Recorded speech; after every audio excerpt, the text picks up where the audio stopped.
میں بھی جب قلات میں گیا نا 2 مہاراج سے ملاقات ہوئی, دونوں کی شادی نہیں ہوئی تھی. ایک تو ینگ تھے ذرا, دوسرے تھوڑے ایجڈ تھے, ان کا انٹرویو نہیں آیا. تو وہ بھی نہیں, اتنے بڑی عمر کے ہو گئے, ان کے بچے گھوم رہے ہیں وہاں. میں نے بار بار پوچھا یہ بچے آپ کے ہیں؟ کہنے نہیں میرے نہیں ہیں. پھر میں نے پوچھا یہ بچے آپ کے ہیں؟ کہنے میرے نہیں ہیں. بھائی میں نے تو شادی نہیں کی. ایک دم میرے شوق ہوا, میں نے کہا بھائی مہاراج کیا کر رہے ہو؟ قال النبی صلی اللہ علیہ وسلم تزوجوا ولا تکونوا کرہبان النصارى, نکاح کرو عیسائیوں کے پادریوں کی طرح نہ بنو. کیا کرتے ہیں؟ واتقوا اللہ الذی تساءلون به الارحام, دولہا دلہن کو سمجھایا جا رہا تھا انسان کے بچے بن جاؤ. یہ خطبہ ایسا ہے, آپ نیٹ پہ لکھو اس کا ترجمہ آ جائے گا. پنڈت جی کے الفاظ لکھو تو نیٹ بولے گا پتہ نہیں کیا بول رہا ہے بھائی, تو میری کچھ سمجھ میں نہیں آ رہا. صحیح ہے نا؟ وہ پنڈت جی سے ہی پوچھنے پڑیں گے. میں تو گیا تھا پنڈت جی سے پوچھنے کے لیے بھائی کچھ بتاؤ, لیکن میں نے کہا وہ پھر ناراض نہ ہو جائیں. پنڈت مہاراج تھے وہ, پنڈت جی تھے بھی نہیں. پتہ نہیں مہاراج میں پنڈت جی میں کیا فرق ہوتا ہے. وہ ان کے مفتی اعظم ہوتے ہوں گے شاید پنڈت, اور مہاراج نارمل مولانا ہوتے ہوں گے, تو شاید یہ ہوتا ہو, واللہ عالم. خیر, پھر اللہ نے کیا فرمایا؟ دوسری آیت جو پڑھی جاتی ہے, یا ایھا الذین آمنوا اتقوا اللہ وقولوا قولا سدیدا, ایمان والو اللہ سے ڈرو اور ہمیشہ سیدھی سیدھی بات کیا کرو. کیا کیا کرو؟ یہ نہیں کہ سچی بات. قولوا قولا صادقا نہیں کہا اللہ نے, قولوا قولا سدیدا. سدیدا مطلب سیدھی سیدھی, ٹیڑھی میڑھی آڑے ترچھے نہیں چل باتیں نہیں کیا کرو. اس سے فائدہ کیا ہوگا؟ یصلح لکم اعمالکم, تمہارے اعمال کو درست کر دے گا. یہ میاں بیوی کو سمجھایا جا رہا ہوتا ہے کہ ابھی سے نا سیدھی بات کرنا سیکھو. ٹوپیاں گھمانا, شوہر بیوی کو ٹوپیاں, بیگم میاں کو, پوری زندگی کس پہ چلتی ہے؟ ٹوپیوں پہ. سیدھی بات کرتے ہی نہیں. سسرال سے الگ آڑی ترچھی باتیں, سسرال والے داماد سے الگ, بیٹی سے الگ. گھروں میں جو آگ لگتی ہے وہ سیدھی باتیں کرنے سے لگتی ہے, آڑی ترچھی باتیں کرنے سے. جھوٹ پلو گھماتے ہیں باتوں کو, صحیح بات ہی نہیں کرتے. تو اس سے کیا ہوتا ہے؟ اعمال خراب ہونا شروع ہو جاتے ہیں. جب آدمی کو پتہ ہوتا ہے نا مجھ سے کوئی پوچھے گا تو مجھے سچ بولنا پڑے گا, تو وہ کام ہی ایسا نہیں کرتا کہ جواب دہی ممکن نہ ہو اس کے لیے. تو یہ میاں بیوی کو تمیز سے نصیحت کی جاتی ہے. اور پھر حدیثیں پڑھی جاتی ہیں, النکاح من سنتی, نکاح میری سنت ہے. فمن رغب عن سنتی فلیس منی, جو میری سنت پہ نہیں چلے گا وہ مجھ سے نہیں ہوگا. دولہا کو حوصلہ افزائی کی, تو بیٹا زندگی میں پہلی دفعہ کوئی انسان ڈھنگ کا کام کر رہا ہے, تو نبی کی سنت کو بولتے کیوں نہیں بھائی, زندہ کر. اور اتفاق کی بات ہے دوسری شادی میں بھی یہی خطبہ ہے, تیسری میں بھی اور چوتھی میں بھی. کیا مطلب؟ دوسری میں بھی اس کو اپریشیٹ کیا جاتا ہے, سنت کر رہا ہے, تیسری میں بھی چوتھی میں بھی. سمجھتے؟ یہ ویسے ہی درمیان میں جنرل نالج کے لیے ایک بات آ گئی تھی. میں آپ کو بتایا اس ٹاپک پر آج کل بالکل بھی نہیں بولتا. تو آگے اللہ تعالیٰ کے آگے کیا حدیث میں ہے جو خطبے میں پڑھا جاتا ہے؟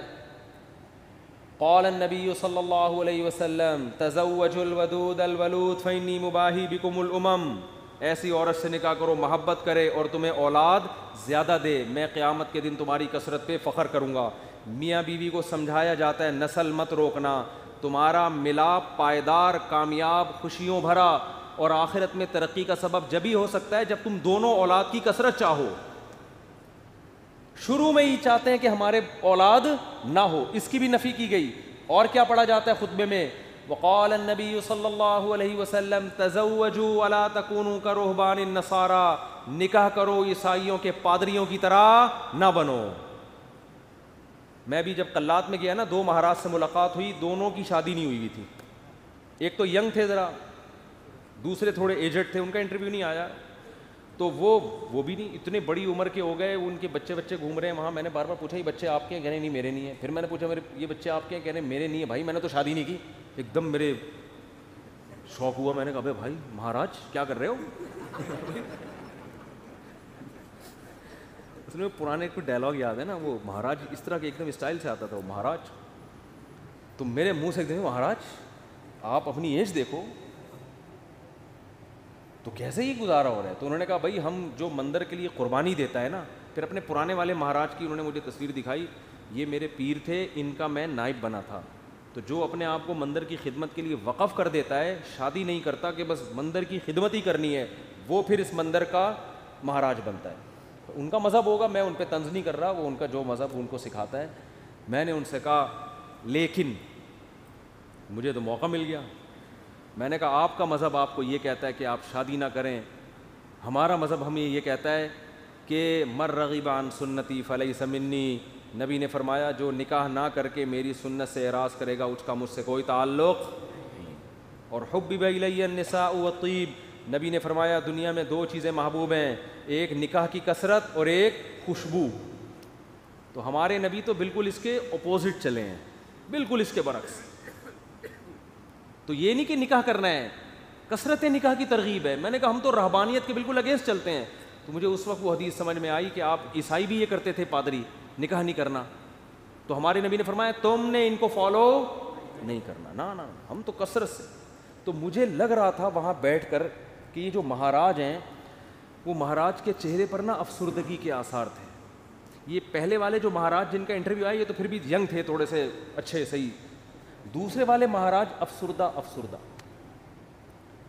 گھٹنوں میں بھی پرابلم, کچھ مسائل بھی تھے بیماریوں کے. تو میں مہاراج سے ریکویسٹ کرنے والا تھا کہ کر لیں شادی, یہ مسائل آپ کے نیچرل لائف کا کوئی آلٹرنیٹ نہیں ہے. مندر کی خدمت شادی کر کے بھی ہو سکتی ہے. اب شادی کی ہوتی یہ بچے آپ کے ہوتے ہیں, یعنی اسی جیسے ان کو لگا دیتے مندر کی خدمت پہ. اگر آپ کا یہ نظریہ ہے, میں ترغیب نہیں دے رہا ہوں ان کو, کیا خیال ہے؟ جیسے ہمارے بیٹے ہیں تو میری خواہش ہے کہ یار وہ بیٹے عالم بنے, اللہ خواہش کو پورا کرے. مہاراج میں جو باتیں آپ سے کر رہا ہوں آپ تنہائی میں بیٹھ کے ان باتوں پہ غور کریں. اب اللہ کرے اب تک کر رہے ہو غور. چکر میں تو ڈال دیا ہم نے, مہاراج کو ہم نے چکر میں ڈال دیا. مہاراج جب بیٹھ رہا ہوگا یار مسئلہ کیا ہے, بات تو صحیح کی ہے بندے نے, زندگی بھی برباد کر دی. پھر میں نے مہاراج سے بھی کہا, میں نے کہا یہ بھی دیکھ لینا کہ آخرت میں اس شادی نہ کرنے کا کوئی ثواب بھی ملے گا. ایسا نہ ہو کہ نہ یہاں کے رہے نہ وہاں کے رہے. قرآن کہتا ہے الذین ضل سعیہم فی الحیاۃ الدنیا وہم یحسبون انہم یحسنون صنعا. قرآن کے الفاظ ہیں. بھائی ہندو یہ نہ سمجھیں کہ میں تو اسلام کی بات کروں گا نا, آپ کا مذہب اگر یہ کہتا ہے تو ٹھیک ہے بھائی آپ اس کو فالو کریں, آپ کو نہیں سمجھ میں آ رہا تو ہم کیا کہہ سکتے ہیں. لیکن ہمارا جو مذہب ہے وہ ہمیں کیا کہہ رہا ہے, وہ یہ کہہ رہا ہے کہ الذین ضل سعیہم فی الحیاۃ الدنیا. کچھ لوگ دنیا میں ایسے ہیں کہ جن کی کوششیں برباد ہو جائیں گی دنیا میں, حالانکہ وہ یہ سمجھ رہے ہیں کہ وہ بہت اچھا کام کر رہے ہیں. دیکھو ایک آدمی غلط کام کر رہا ہوتا ہے, غلط کو غلط سمجھ کے, اس کو پتہ ہے بھائی چرس پینے کا آخرت میں کوئی ثواب ملے گا, اور چرسی کو امید بھی نہیں ہوتی. وہ کہہ رہا ہے یار مجھے پتہ ہے آخرت میں بربادی ہے لیکن اب مزے اڑا لوں تھوڑی دیر کے. ہیروئنچی کو پتہ ہے آخرت میں بربادی ہے مگر مزے اڑا لو. زانی کو پتہ ہے آخرت میں بربادی ہے مگر مزے اڑا لو. لیکن کچھ لوگ ایسے ہوتے ہیں جو بڑی محنت کر رہے ہوتے ہیں, اپنی حلال خواہشات کو بھی قربان کر رہے ہوتے ہیں, اور وہ سمجھ رہے ہوتے ہیں آخرت میں مل جائے گا بدلہ. اللہ کہتے ہیں نہ دنیا میں ملے گا اور نہ آخرت. کیونکہ پیپر جو اللہ نے بنایا ہے نا اس کو فوکس کرنا ہے آپ نے. پیپر فزکس کا ہے اور آپ ریاضی کے مشکل ترین سوالات لے کے بیٹھ گئے, اور جو فزکس کا آسان سوال تھا اس کا آپ اس کو حل نہیں کر رہے. کیمسٹری کا آسان سوال تھا پانی کا فارمولا کیا ہے, ہائیڈروجن ڈائی آکسائڈ ہے نا, یہ بہت آسان تھا. آپ کہہ رہے تو بہت آسان ہے یار, یہ نہیں حل کرتا مجھے اصل میں ایک فزکس کا ایک بڑی پیچیدہ ایکویشن ہے اس کو میں حل کر سکتا ہوں. اس کو بیٹھ کے آپ نے حل کرنا شروع کر دیا. عقل مند کہے گا بھائی تیرے سے جو پوچھا گیا ہے اس کو تو فوکس کر, جو سوال پوچھا نہیں جا رہا اس کا جواب کیوں دے رہا ہے. اب آپ جواب میں کہیں یار دیکھو میری اتنی محنت کر کے میں نے فزکس کی اس ایکویشن کو حل کیا ہے, میں یہ سوچ بھی نہیں سکتا کہ ممتحن اور ایگزامینر میری اس محنت کو ضائع کر دے, یقیناً 100 نمبر دے گا. اس سے کیا ہے 100 نمبر تجھے ہائیڈروجن ڈائی آکسائڈ لکھ دیتا مل جاتا ہے. آپ کے اتنے آسان سوال کے 100 نمبر نہیں ہو سکتے. یہ دلیل صحیح ہوگی نہیں یاری بات میرا خیال ہے. اور بھائی یہ دلیل بالکل غلط ہوگی کہ یہ نہیں دیکھا جاتا کہ سوال مشکل ہے یا آسان. ہم نے دیکھا نا یوٹیوب پہ ایک ہندو کرالنگ کرتا ہوا پتہ نہیں دلی سے یو پی جا رہا ہے یا کہاں جا رہا ہے, لیٹ کے کہہ رہا ہے بھائی یہ پتہ نہیں کون سے بھگوان ہے جس کی روح خوش ہو جائے گی اس سے. تو آپ محنت بہت کر رہے ہیں, اس کا رزلٹ کیا ہے؟ 0. نبی صلی اللہ علیہ وسلم کو اطلاع ملی نا کہ ایک پیدل حج کرنے جا رہا ہے کوئی, منت مانی بھی اور طاقت بھی نہیں تھی. آپ نے فرمایا اللہ کو اس کی ضرورت نہیں ہے کہ تم اپنے آپ کو اس مصیبت میں ڈالو, یہ تو تمہاری اپنی تمہاری وہ ہے نا. اگر آپ میں استطاعت نہیں اور آپ پیدل جا رہے ہیں حج کرنے کے لیے تو یہ وہ چیزیں جو آپ نے اپنے اوپر لازم کر لی ہیں. تبھی قرآن کہہ رہا ہے لا تحرموا طیبات ما احل اللہ لکم, جو پاکیزہ چیزیں اللہ نے حلال کر دی ان کو حرام مت کرو, اپنے اوپر خامخواہ کی پابندیاں مت لگاؤ. ان پابندیوں سے تم تو ڈپریشن میں جا سکتے ہو, صحت برباد کر سکتے ہو. یہ ہم سے امیدیں مت لگانا کہ آخر میں تمہیں آخرت میں اس کا اجر ملے گا. 0 نمبر ہوں گے تمہارے, بلکہ الٹا گناہ ہوگا. تو میں ان سے کہہ رہا تھا بھائی تم شادی کر لیتے, بیوی بچے ہوتے, تمہاری ڈیزائرز پوری ہوتی ہیں, صحت اچھی ہوتی, تمہیں اولاد ملتی, اولاد کے تو دیکھ کے انسان کی بانچیں کھل جاتی ہیں. لیکن مہاراج کا اپنا نظریہ, وہ اپنی سوچ. بہرحال یہ بات, ہاں نکاح کے خطبے کی بات کر رہا تھا. تو نبی نے کیا فرمایا, تزوجوا ولا تکونوا کرہبان النصارى, نکاح کرو بھائی راہبوں کی طرح مت بنو. وہ سمجھتے ہیں نہ کر کے اللہ کو خوش کر لیں گے, ایسا نہیں ہے. نکاح کرنے سے اگرچہ تمہاری خواہش پوری ہو رہی ہے, تمہاری ڈیزائرز پوری ہو رہی ہیں, تمہارے لیے ایک لذت کا سامان پیدا ہو رہا ہے, لیکن اس ڈیزائرز پوری کرنے سے اللہ ناراض نہیں ہوتا, بلکہ اللہ اور خوش ہوتا ہے. کیونکہ اللہ نے یہ رکھی اس لیے کہ تاکہ مرد عورت کے حقوق اٹھائے, ذمہ داریاں اٹھائے, اس کی اولاد کی تربیت کرے. اگر یہ ڈیزائرز پوری کرنے پر پابندی لگا دی جاتی, عورتوں کا بھی بیڑا غرق ہوتا اور تمہارا بھی, اور نسل بھی نہ بڑھتی جو اللہ چاہتا ہے. تو اب اصل جو میں ٹاپک کی طرف آتا ہوں, کتنا اچھا خطبہ ہے نا, یہ دولہا دلہن کو سمجھایا جا رہا ہے. وہ تو الگ بات ہے, دولہا دلہن خطبہ سنا اور پتلی گلی سے نکل لی, پوچھتے ہی نہیں کہ مفتی صاحب کچھ ترجمہ کرا دو, کیا کہا تھا, نصیحتیں. وہ تو ان کا اپنا ہیڈیک ہے نا, یہ اللہ کا قصور نہیں ہے. پوچھتے ہی نہیں, بس آ جاتے ہیں نادرا سے رجسٹرڈ ہو گیا, نادرا سے مفتی صاحب آپ نے کہا تھا 1 ہفتے کے اندر سرٹیفکیٹ مل جائے گا. وہ ولید سے رابطہ نہیں ہو رہا ہے, 1.5 ہفتہ ہو گیا ابھی تک. اس کی فکر ہوتی ہے بیوی میرے نام ہو جائے.